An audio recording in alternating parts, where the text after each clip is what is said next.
Starting from 1968, a cold sense of fear flooded through Northern California because a nameless villain called the Zodiac, as per his self-given name, lurked around freely claiming innocent lives for fun.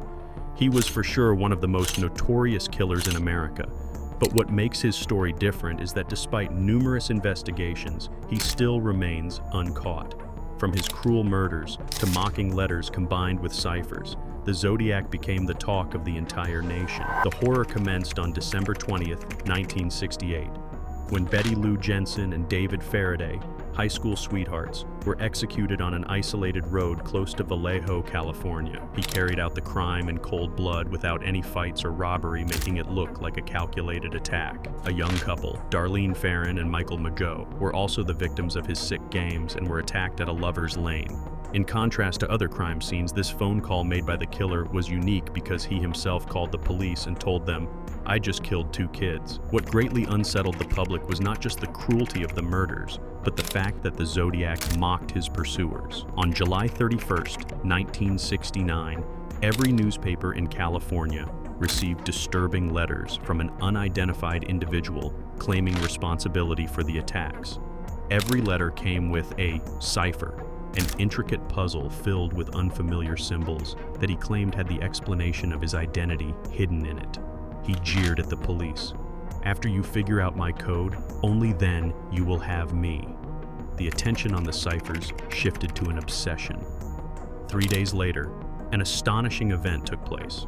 A high school teacher and his wife managed to solve the mystery of the first cipher. To their amazing astonishment, it did not call out a name. Rather, the solved cipher revealed a deeply disturbing fragment. "I like killing people because it is so much fun." And then, the Zodiac did not waste a single moment and struck again. At Chustu, Lake Berryessa, on September 27, 1969, 2 college students, Brian Hartnell and Cecilia Shepard, were spending a warm afternoon by the lake when a man wearing a mask came close to them. He proceeded to tie them up, spoke in a low and calm voice, then proceeded to stab them multiple times, followed by drawing his multilateral crosshairs emblem on the door of their car. On October 11, 1969, just 2 weeks later, cab driver Plage Paul Stein was gunned down in San Francisco's luxurious Presidio Heights area. This time, however, the Zodiac had a witness, a teenage boy who was able to describe him as a heavy-set man with glasses, aged somewhere in his 30s to 40s too. The authorities were in a position to apprehend him. Nevertheless, due to breaching communication regarding his ethnicity, they were informed to search for a black criminal, thus enabling the Zodiac to escape.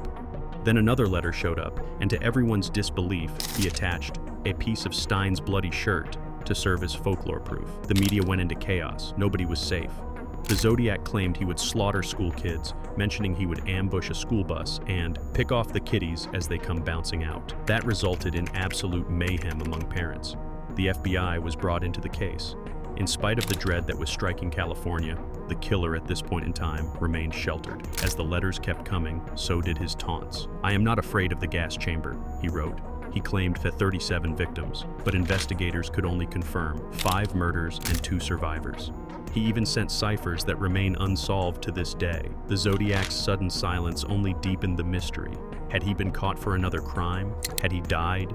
Or was he watching from the shadows, laughing as investigators scrambled for answers? Detectives pursued countless leads, but every promising clue led to a dead end. Suspects emerged, none more infamous than Arthur Lee Allen, a convicted child molester whose history and eerie behavior made him the prime target. He wore a Zodiac-style watch, mentioned a plan to kill school children, and was even identified by one of the survivors. But when police searched his home, they found no hard evidence, no gun, no bloody shirt, no connection to the letters. Meanwhile, the Zodiac's ciphers remained a riddle. In 2020, over 50 years later, a team of code breakers finally cracked one of his unsolved messages. The chilling words read, "I am not afraid of the gas chamber because it will send me to paradise." Despite modern forensic advancements, DNA profiling, fingerprint databases, the Zodiac's true identity remains unknown. His crimes, his cryptic games, his ability to vanish into thin air, these have secured his place as America's most infamous phantom, a bogeyman whose legend refuses to die.